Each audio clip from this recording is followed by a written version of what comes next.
So my talk today is about the relationship of science and religion.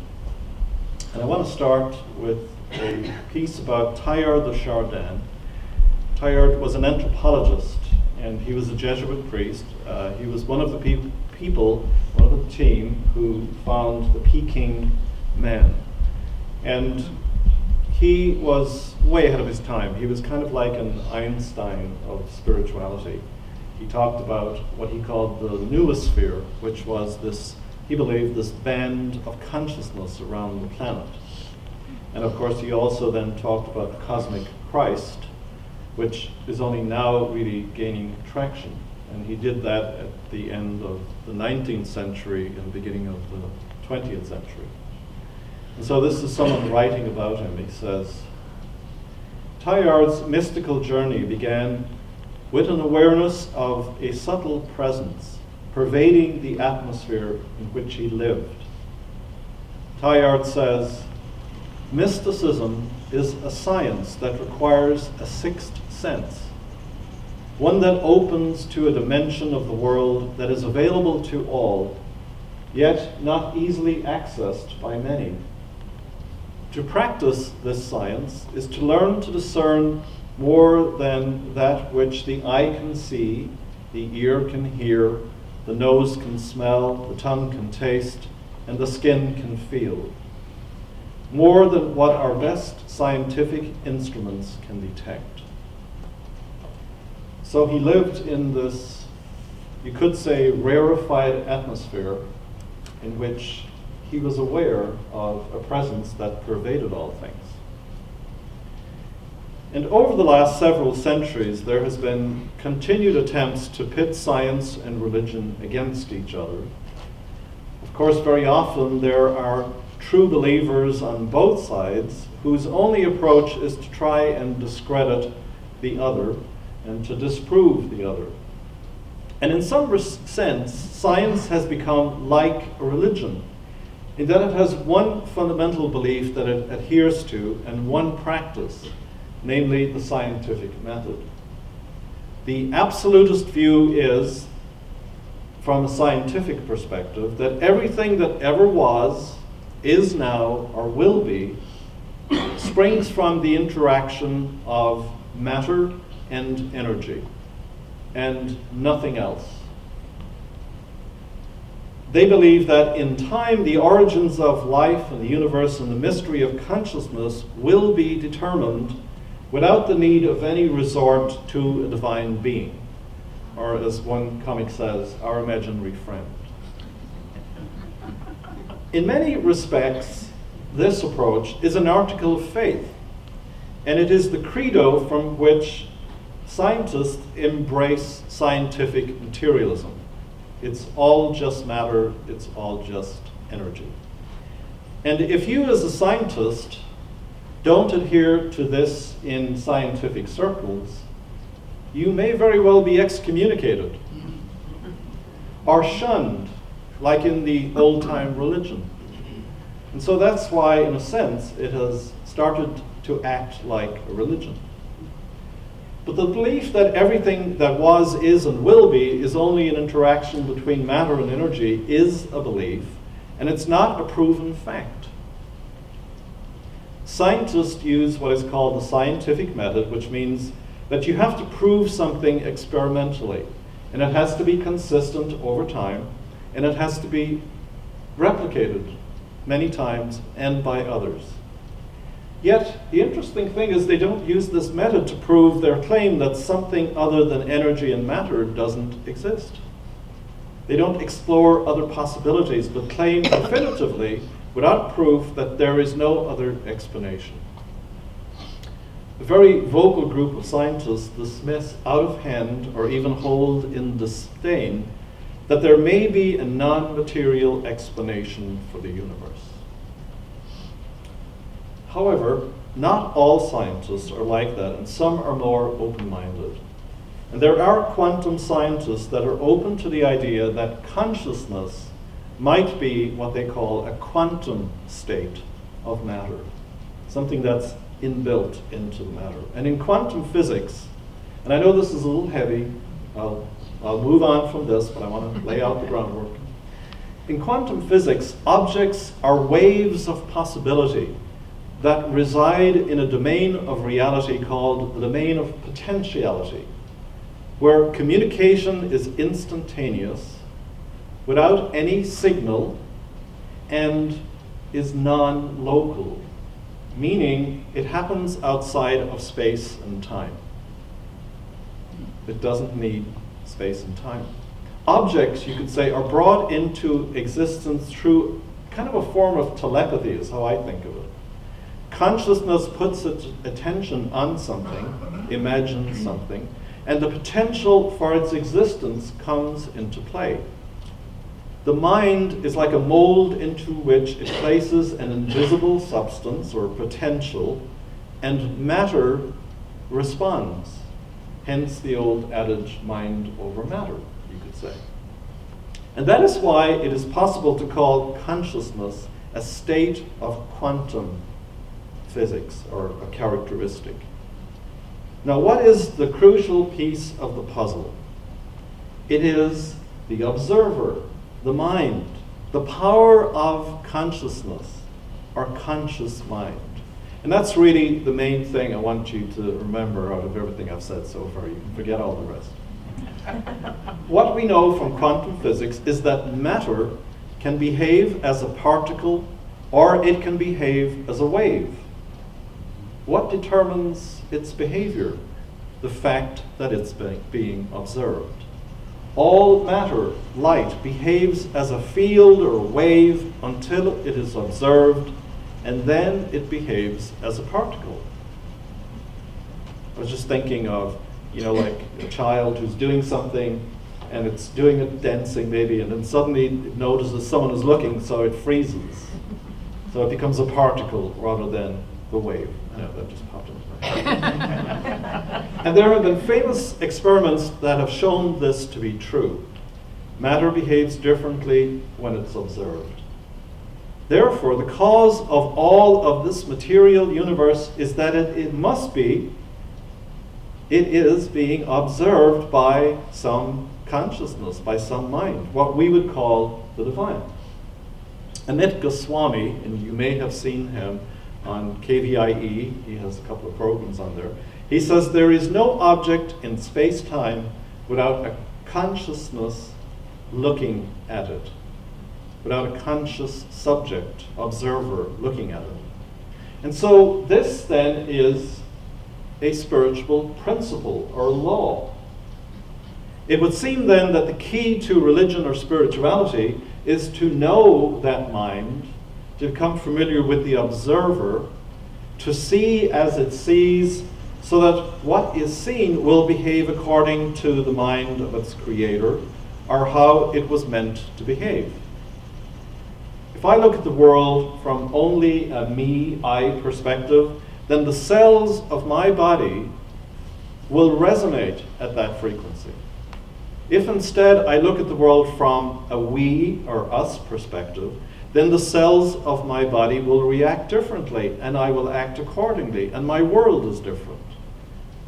I won't be so fearful because I'm part of a bigger field with others. And if I look at the world from a divine human perspective, then I realize I am the divine human observer. I am that observer, and therefore I am the creator of the world, giving access to what we would say are healings and miracles and all sorts of things that we say are extraordinary, outside the ordinary. And if this becomes my operating principle, then I have discovered a science of religion. I have laws, I have practices. It's a science. I can do this, and I can replicate it, and I can share it with others, and they can do the exact same thing. Right? So what might that be? How would we access that? What is the experiment or the practice that I can undertake and share with others so that they can do what I'm doing? The answer that the great mystics, otherwise known as spiritual scientists, have found for themselves and shared with humanity is, drum roll, meditation. I know, that's not what you want to hear. But I'm going to digress for a minute and tell you about a very interesting experience that I had this past week. So last Monday morning, I had woken up early and I was lying in bed. And as Matt Kahn says, he likes to do meditation, and so do I. And all of a sudden, I went completely under. And I dropped into what was like a dream state. And it was really interesting. I was sitting over there, and there was a circle of people in front of me, about 20 people. And I was starting a meditation contemplation class. And people were just, talking and carrying on, and I'm trying to get the class started, and I'm getting frustrated. And I kind of looked down at the ground for a second, and I looked up, and the circle had doubled. Now there were like 40 people there, and they're carrying, it's like herding cats. I could not get them to, calm down. And then I kind of dropped my eyes again, and when I looked back up, now there were 2 people at 2 tables having lunch right behind them. And I got really frustrated, and suddenly, just like that, I was now over here. The group had gotten smaller, and the 2 tables had disappeared. And a voice spoke from behind me, through me, and said, contemplation, meditation, is looking into a mirror to see one's original face, created by, as, and for God. And my jaw dropped in the dream, as did everybody else's. Everybody just looked in shock. And I could feel this vibration, this wisdom, this oneness with this voice, this presence that spoke in this dream. That was so amazing and so powerful. And I knew in that moment that I was this being. This was part of me, but it was just buried. I was a particle of this amazing wave field, and I somehow dropped, or was dropped into it. And my understanding completely changed in that moment. And even though I was sort of in a dream state, you know how that is, you can have all those feelings that are so real. It was an amazing experience, but I digress. Back to the practice, meditation. So you're probably underwhelmed by my mentioning that meditation is the key to unlocking the mystery of religion, spirituality, or the divine. I know, we would really like it to be something else, wouldn't we? Something easier, something that doesn't take so much concentration and isn't so time-consuming. The ego mind says, oh, well, that can't be it. It's too simple. And after all, it cuts me out of the equation, so therefore it can't be true. Yet, it seems to be true that all the saints and sages have used 2 techniques to become one with this creative and observing mind. And those 2 techniques are stillness and inner absorption. They could be said to be the core disciplines of the science of religion, which bring the practitioner into a transcendent and beyond sensory awareness. As we know, Charles Filmer, the founder of Unity, spent hours in the silence, and he says he went to headquarters. Well, it sounds like I dropped into headquarters the other morning.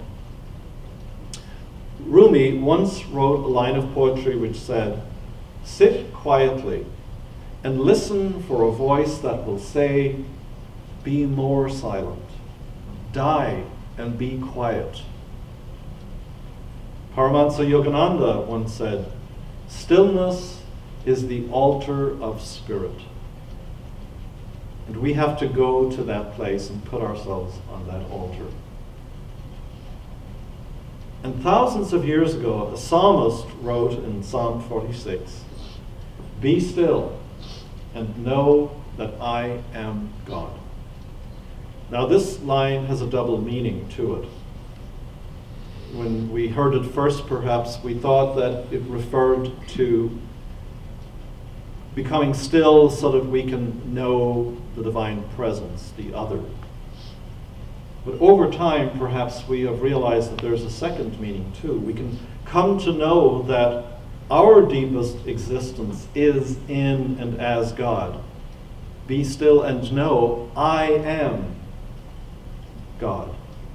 I am part of this thing that we call God. Why do we need the stillness? Because our inner face is covered over with all sorts of masks and identities that we have collected and have become attached to. So that's why I started off this morning with a poem about the mirror. There's a maelstrom of thoughts and ideas and feelings and reactivity swirling around inside us. Noise, chatter, data. There's such a flood of it in our lives that we are overwhelmed by it, and it drowns out the more subtle communication that is possible, that points to a much deeper potential in us, that potential that I tapped into. The deeper reality is lost to us. The field and the wave is not experienced, and we see and know ourselves only as a particle. And that's pretty scary in this big universe, because we feel small, insignificant, tiny, vulnerable. What's this big universe going to do to us? And yet the saints and the sages teach that there are two intensities or types of input. There's pronounced and sensory, or there's subtle and transcendent. And in profound stillness, a sensory input recedes, and we naturally then become aware of transcendent realities that have always been present.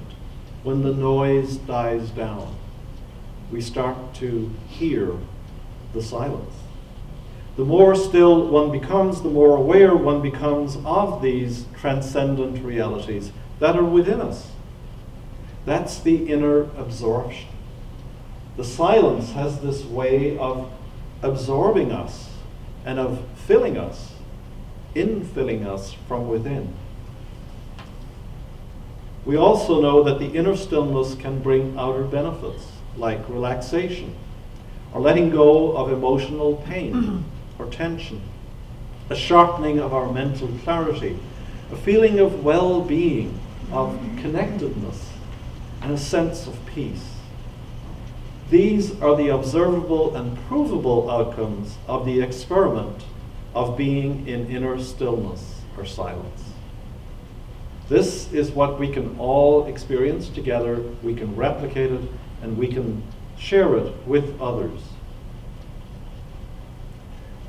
I was really struck this morning when I stopped to read the Daily Word, without looking at it before I'd written my talk. What was it about? It was about stillness and finding the self within. That's always a sign to me that, okay, you're on the right track here. And the other morning, I became aware of a very different reality going on in the depth of my being. Had I not taken the time to meditate, I wouldn't have fallen into the space of oneness and knowing. There truly is a world or universe within us that we have not yet explored. You know, we've gone to the moon, whoop-de-doo. We've sent rockets to wherever. But here is this universe and this space within us, and we haven't explored it. It's unknown to us. And I'm reminded of the Rumi poem that says, "Out beyond ideas of wrongdoing and right doing, there is a field. I will meet you there. When the soul lies down in that grass, the world is too full to talk about." So we need to go into that field, to quiet the mind, to get out of the dualistic mind that's always obsessed with right or wrong, am I winning or losing, always judging myself or others.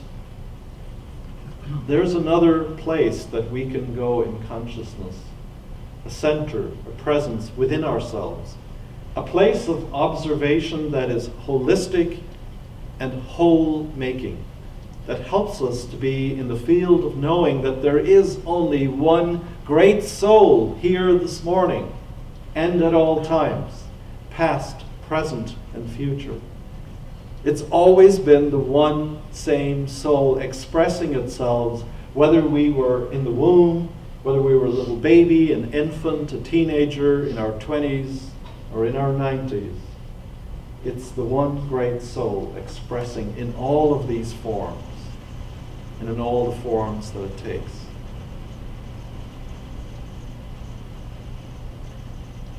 And so we have to learn to not allow ourselves to become so obsessed with the foreground that we fail to explore the background.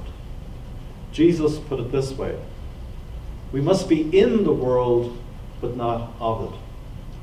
And that's real tricky, because the news and the media and the world is continually pulling us into its sad story and its crisis. We're continually being pulled away from this other place in us. And so we have to step back and come still and then observe the world as the divine might see it. And that's a very different perspective than our usual limited viewpoint, in which so many things don't make sense to us, and in which so many things are scary and frightening. There really is only one presence and one power available to all of us if we can step out of the hurricane into the eye of the hurricane. If we can observe reality from that place and move beyond our own perceptions that we are a particle, instead of enjoying our lives in the wave. And the wave is moving. We don't have to be in control. We can just surf and go along for the ride. It's a field of love and of peace. The mystics, the saints, the sages of every era and religion, and all true spiritual scientists are all encouraging us to go where so few humans have ever gone, into the mystery and depth of ourselves. Have courage, be bold, and make the commitment to be still and know that I am is the divine presence within you. It is your true self and who you really are. Let us take these thoughts into a moment of meditation.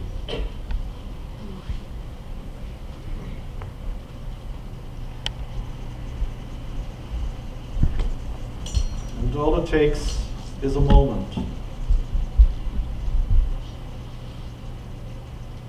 As time and space fall away, and we are in non-local reality, meaning we are here and everywhere, because that is the ability of the divine consciousness, expansive, infinite. We can experience that right now. We can let go and simply drop to the depth of our being.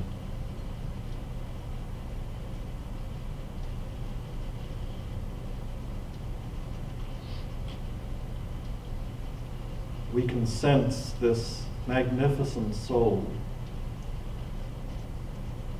that is within us. Perhaps we can see its image in a mirror, in a likeness. And as we sit there in awe and wonder, we can know that all qualities that we would ascribe to this image are ours also. We have the likeness of this being.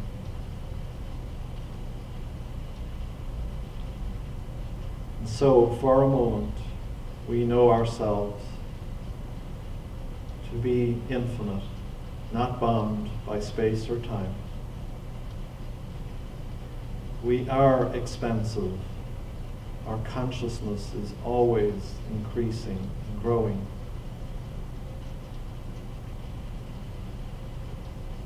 We are eternal. We have just stepped into space and time momentarily, but we always have been and always will be eternal beings at our core. And above all, we are love. We are loving. We are lovable always. We have all the love we need within us.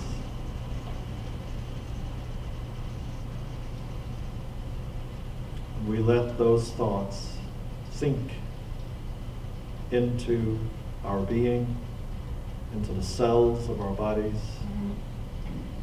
into the very marrow of our bones.